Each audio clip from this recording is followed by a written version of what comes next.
Assalamualaikum warahmatullahi wabarakatuh. Alhamdulillahirrabbilalamin. Wassalatu wassalamu ala rasulillah wa ala alihi wa ashabihi ajmain, amma ba'du. Anak soleh, bertemu lagi dengan Ustadz Alis yang paling gagah pada kesempatan pagi hari ini, tentunya dalam rangka untuk menimba ilmu. Apa yang akan kita pelajari hari ini? Yaitu tentang materi tematik selamatkan lingkungan. Masya Allah, kita akan berupaya, berusaha dan mempelajari bagaimana cara kita untuk menjaga lingkungan kita, khususnya di negeri tercinta kita ini, Indonesia Raya Merdeka. Allahu Akbar. Masya Allah. Baik, sebelum kita memulai pembelajaran, marilah kita sama-sama mengucapkan basmalah. Bismillahirrahmanirrahim, disusul dengan doa sebelum belajar. Rabbi zidni ilman warzuqni fahman. Ya Allah, tambahkanlah kepadaku ilmu pengetahuan dan kefahaman kepadaku. Amin ya rabbal alamin. Baik anak-anak sekalian, pada kesempatan kali ini izinkanlah Ustadz untuk memandu kegiatan belajar kita, tentunya belajar daring melalui online. Apa yang harus dipersiapkan? Yang perlu dipersiapkan adalah mata, telinga, dan hati, agar kemudian kita bisa menangkap pembelajaran ini dengan menyeluruh. Amin ya rabbal alamin. Baik, ini yang akan bawakan adalah Ustadz Alis. Ini wajahnya Ustadz Alis. Masya Allah, gagah sekali. Apa yang kita pelajari hari ini? Pertama adalah melalui video pembelajaran siswa dapat membuat kesimpulan dengan baik. Jadi kita akan belajar membuat kesimpulan. Selanjutnya melalui video pembelajaran siswa dapat menentukan ide pokok dengan benar. Dan kemudian melalui video pembelajaran siswa dapat menemukan 3 contoh penerapan sila ketiga. Dan terakhir, melalui video pembelajaran siswa mampu mengklasifikasi cara perkembangbiakan hewan ovipar dan vivipar. Maaf ya anak-anak sekalian ya, silakan diperbaharui cara membacanya walaupun tulisannya berbeda. maaf. Baik. Untuk pembelajaran pertama, untuk awal kita akan membuat kesimpulan. Kenapa kita harus awali dengan cara membuat kesimpulan? Karena tentunya kita akan menggali informasi seluruhnya dari pembelajaran kita dan kemudian mengakhirkannya dengan membuat kesimpulan. Baik. Bagaimana cara membuat kesimpulan? Sebelum itu Ustadz akan menyampaikan dulu apa maksud dari gambar ini. Setelah Ustadz sampaikan maksud dari gambar ini, lalu kemudian anak-anakku sekalian yang soleh dan soleha membuat kesimpulannya. Dan cara membuat kesimpulannya Ustadz akan pandu. Pertama, kita lihat dulu gambarnya. Masya Allah. Tahukah kamu bahwa tumbuhan tidak saja bermanfaat sebagai sumber makanan bagi kehidupan makhluk hidup, akan tetapi ada manfaat lainnya dalam kehidupan kita. Yuk kita cari tahu. Perhatikan gambar yang di bawahnya. Masya Allah. Kita lihat ada gambar tumbuhan anakku yang soleh. Tumbuhan ini besar kayak pohon beringin. Lalu kemudian ada gambar O2-nya. Ada gambar ini. Ada gambar anak-anak yang kemudian merasa gembira dikelilingi oleh binatang-binatang.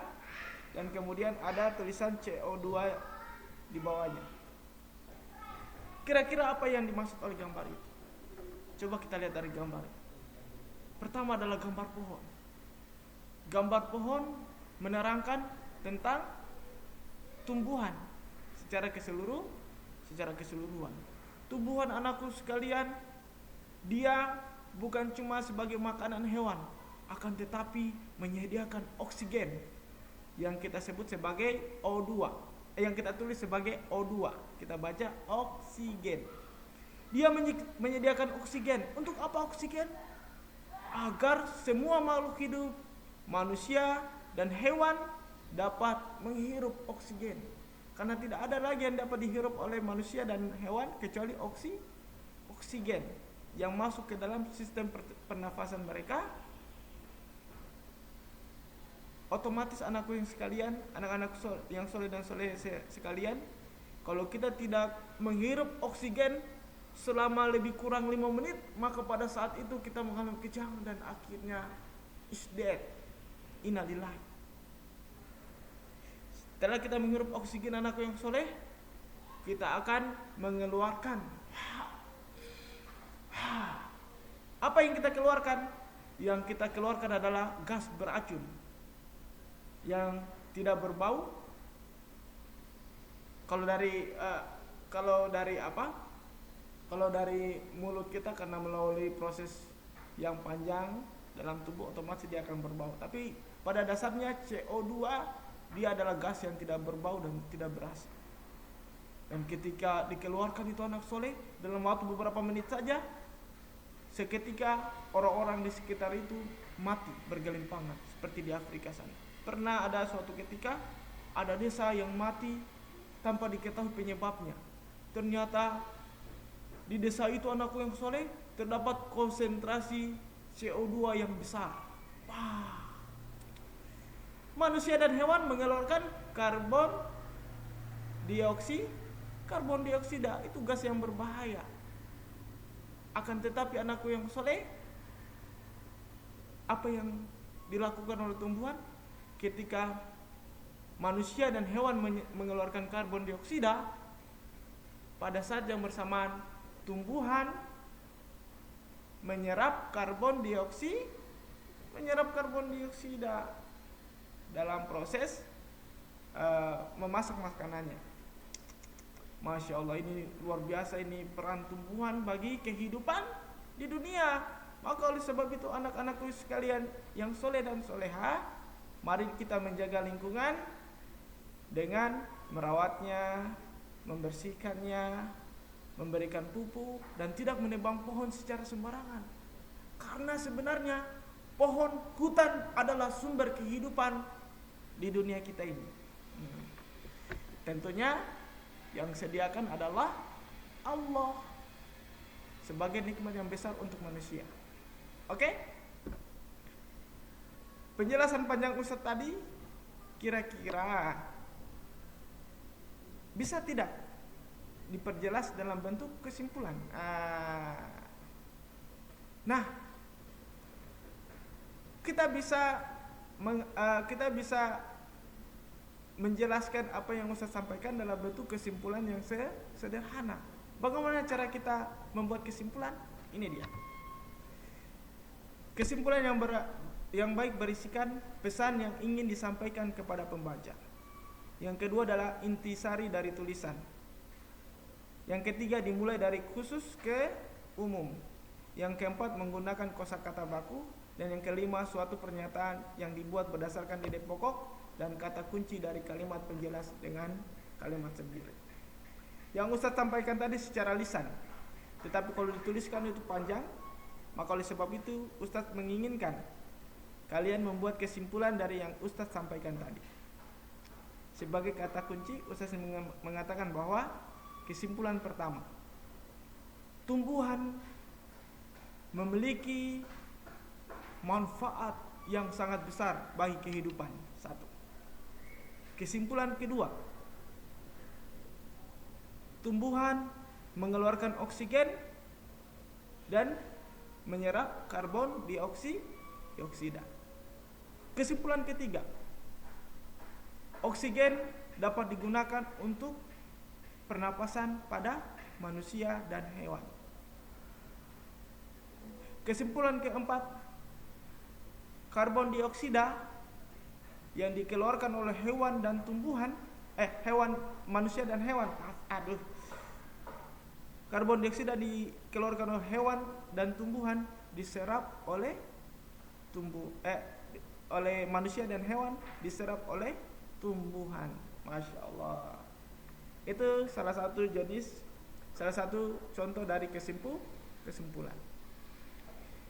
Menganut atau bukan menganut ya, berisi intisari dari tulisan atau pembicaraan. Lalu kemudian dimulai dari yang khusus ke umum. Pesan yang disampaikan kepada pembaca itu harus singkat, padat, dan jelas. Oke, anakku yang soleh dan soleha. Selepas pembelajaran ini, yang Ustaz sampaikan tadi buat dalam bentuk kesimpulan. Apalagi yang harus kita pelajari pada kesempatan kali ini? Perhatikan baik-baik anakku yang soleh. Dalam buku paket kalian, Ustaz lupa ini, halaman berapa? Tentang tumbuhan sumber karbohidrat. Itu dalam pembelajaran 6, halaman 57 dan 58. Tumbuhan sumber karbohidrat, protein, dan vitamin. Silakan dibaca bukunya. Silakan dilihat bukunya anakku yang soleh, Ustaz kasih waktu. Halaman 57 sampai 58. Perhatikan baik-baik, dalam buku itu ada bacaan. Nah, dalam bacaan itu anakku yang soleh terdapat berapa paragraf? Ting ting ting. Ada 3 paragraf. Nah, dari 3 paragraf itu anakku yang soleh, kira-kira apa ide pokok yang disampaikan oleh 3 paragraf itu? Apakah ide pokoknya ada di awal atau di akhir? Atau di tengah-tengah? Atau bagaimana? Kira-kira dia terletak di mana? Dan ternyata anak-anakku yang soleh dan soleha dalam menyimpulkan ide pokok dari paragraf, ternyata ada 2 teorinya. Nah, teori pertama ada namanya deduktif. Deduktif itu dia paragraf yang kalimat utamanya ada di awal paragraf. Jadi ide pokoknya ada di awal paragraf. Itu namanya deduktif. Ide pokok dalam bentuk kalimat utama. Coba kita lihat. Paragraf pertama, manusia dan hewan memerlukan makanan untuk melakukan aktivitas sehari-hari. Perhatikan baik-baik. Oleh karena itu, jenis tumbuhan yang banyak mengandung sumber energi perlu dikonsumsi setiap hari. Ada beragam jenis tumbuhan yang mengandung karbohidrat seperti padi, jagung, dan umbi-umbian. Ustadz mau tanya, apa yang membedakan antara kalimat utama dan kalimat penjelas?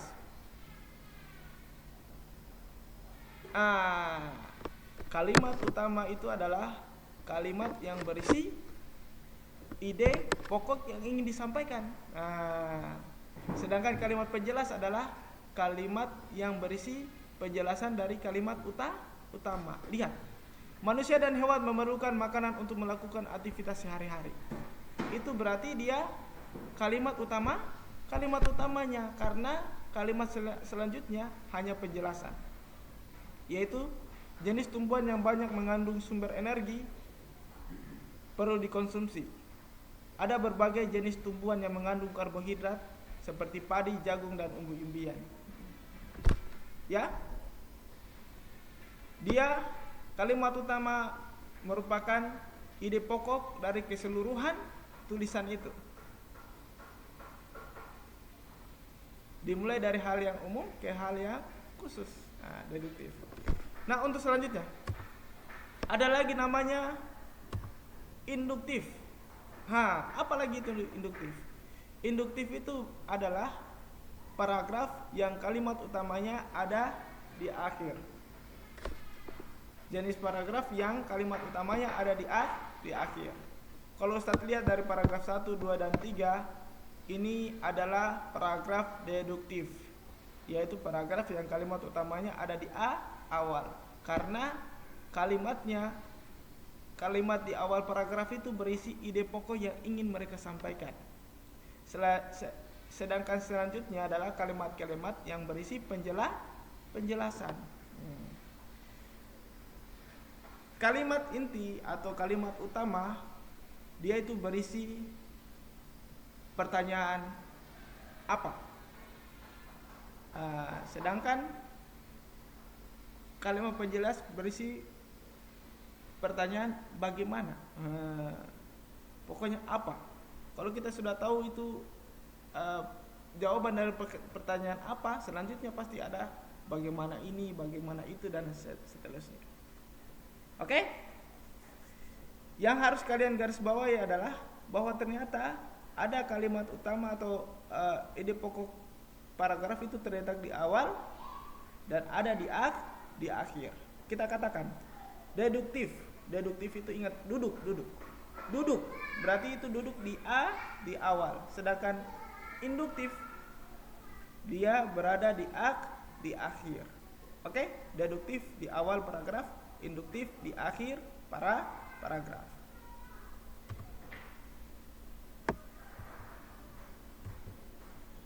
Nah, apa yang harus kita pelajari selanjutnya? Anak-anakku sekalian, sebagaimana yang Ustaz sampaikan tadi, bahwa ternyata lingkungan di mana kita berada bukan saja berbicara tentang hutan, pohon, dan lain sebagainya. Bahwa ternyata lingkungan itu adalah tempat di mana kita melakukan banyak aktivitas, termasuk lingkungan keluarga, lingkungan rumah, lingkungan sekolah, dan lingkungan masyarakat. Nah, anakku yang soleh dan soleha, perhatikan baik-baik gambar pada slide yang Ustaz tayangkan. Ada gambar 1 dan ada gambar 2. Perhatikan baik-baik.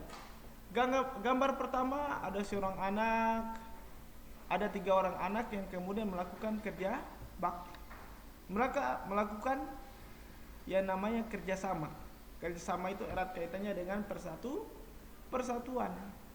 Ya, apakah mereka meningkatkan persatuan dengan kerjasama?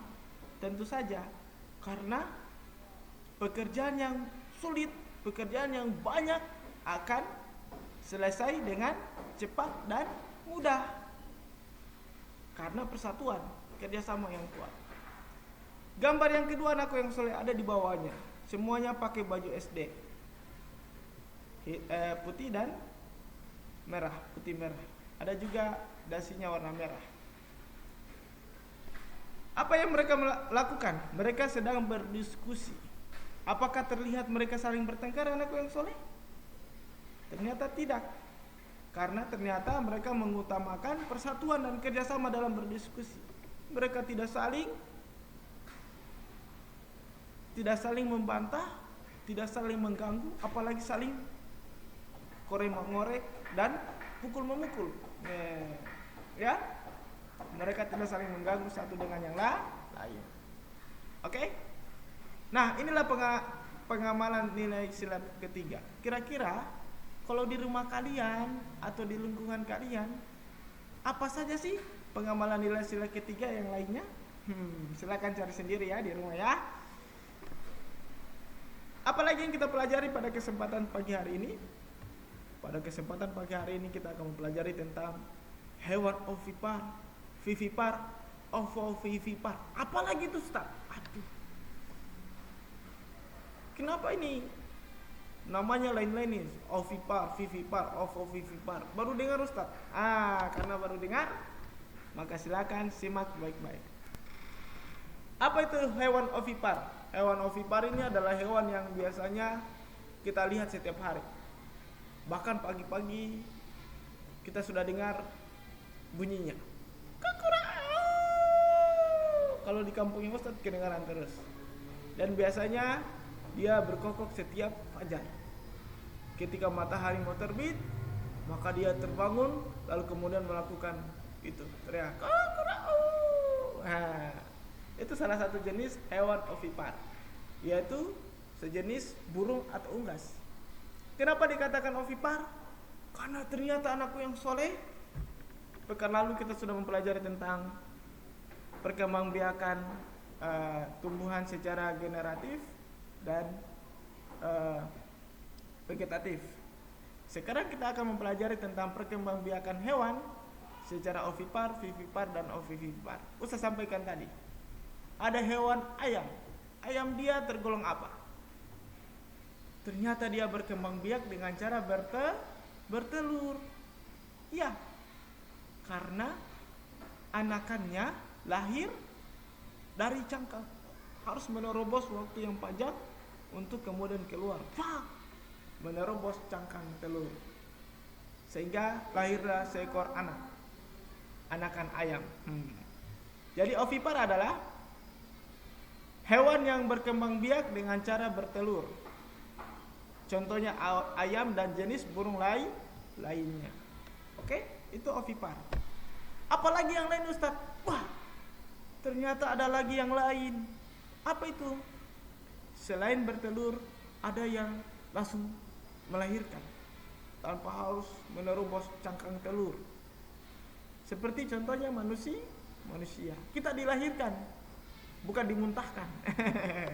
Maaf, kita manusia dilahirkan, sama juga dengan sapi dan lain sebagainya. Jadi apa yang dimaksud dengan vivipar, anakku yang soleh? Ternyata anakku yang soleh, vivipar adalah hewan yang berkembang biak dengan cara melahirkan.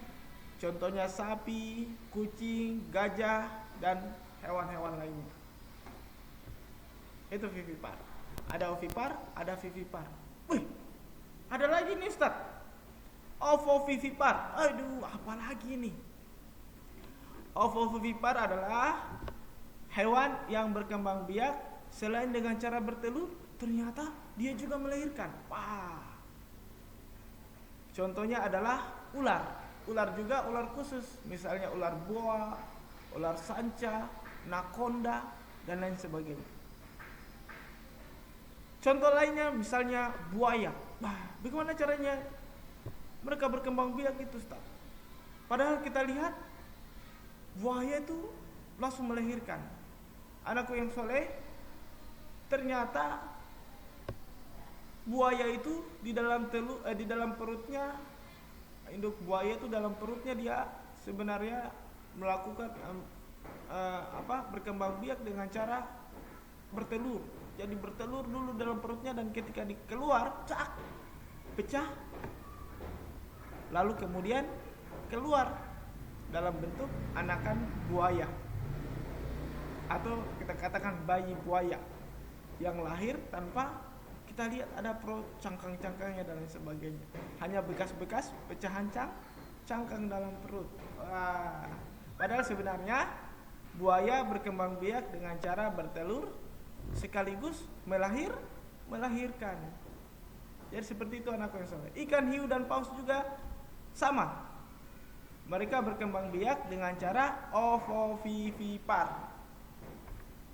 Oke, anakku yang soleh dan soleha. Kita tadi sudah mempelajari tentang cara membuat kesimpulan. Ustaz sudah menyampaikan tentang materi, bagaimana tumbuhan itu, bagaimana manfaat tumbuhan itu, yang selanjutnya dibubuhkan dalam bentuk kesimpulan. Kita juga telah mempelajari tentang paragraf deduktif dan paragraf induktif. Paragraf deduktif duduk di awal, berarti dia ada di awal, sedangkan induktif dia berada di akhir. Kita juga sudah mempelajari tentang pengamalan sila ketiga. Pengamalan sila ketiga itu ya persatuan Indonesia. Kita bersatu. Untuk bersatu berarti kita harus rela berkorban. Kayak pahlawan. Mewujudkan persatuan, otomatis kita harus rela dan berlelah-lelahan untuk mencapainya. Misalnya coba kita bekerja sama di lingkungan masyarakat, otomatis kita menggunakan energi dan tenaga kita untuk membersihkan. Tidak mungkin kita mau kerja bakti cuma duduk-duduk saja. Seperti itu ya anakku soleh ya. Kita harus rela berkorban. Kita juga sudah mempelajari tentang hewan, perkembangbiakan hewan secara bertelur, kemudian melahirkan, dan terakhir selain bertelur dia juga melahirkan. Kira-kira anakku yang soleh, hikmah apa yang dapat kita petik dari pelajaran kita pada kesempatan kali ini? Dan ternyata anakku yang soleh, hikmah yang paling besar adalah Allah Subhanahu wa ta'ala sudah menerangkan ini semuanya di dalam Al-Qur'annya yang penuh dengan kemuliaan. Apa saja itu? Yaitu Allah Subhanahu wa taala berfirman dalam surat Al-Imran ayat 103. Dan berpeganglah kamu semuanya kepada tali agama Allah dan janganlah kamu bercerai-berai. Ini adalah pengamalan sila ketiga. Kita harus berpegang teguh kepada tali agama Allah. Kita harus memegangnya dengan sekuat-kuatnya. Bahkan kalau tangannya kita lemah, maka kita harus gigit dengan gigit geraham kita yang kuat. Agar kemudian kita tidak boleh bercerai-berai. Itulah makna persatuan. Kita mengupayakan semua daya upaya kita untuk kemudian mewujudkan namanya persatuan yang pada akhirnya melahirkan perdamaian, kehidupan yang tentram. Apalagi, dan ternyata anakku yang soleh, kita sudah membahas tentang vivipar, ovipar dan ovovivipar. Allah Subhanahu wa taala juga telah menjelaskan dalam Al-Qur'an bahwa ternyata Allah Subhanahu wa taala sudah menciptakan manusia, menciptakan makhluk yang dengan sempurna dan sudah menjelaskan semuanya dalam kitabnya yang mulia. Allah Ta'ala berfirman, dan Allah telah menciptakan semua jenis hewan dari air. Maka sebahagian dari hewan itu ada yang berjalan di atas perutnya, dan sebagian berjalan dengan dua kaki, misalnya burung. Kalau berjalan di atas perut, contohnya ular dan hewan melata lainnya. Sedang sebagian yang lain berjalan dengan empat kaki. Kebanyakan, hampir seluruhnya hewan empat kaki adalah mamalia. Allah menciptakan apa yang dikehendakinya. Sesungguhnya Allah Maha Kuasa atas segala sesuatu. Baik anakku sekalian yang soleh dan soleha, demikianlah pertemuan kita pada kesempatan pagi hari ini. Lebih dan kurangnya mohon dimaafkan. Insya Allah kita berjumpa lagi besok. Sekian dan terima kasih. Assalamualaikum warahmatullahi wabarakatuh.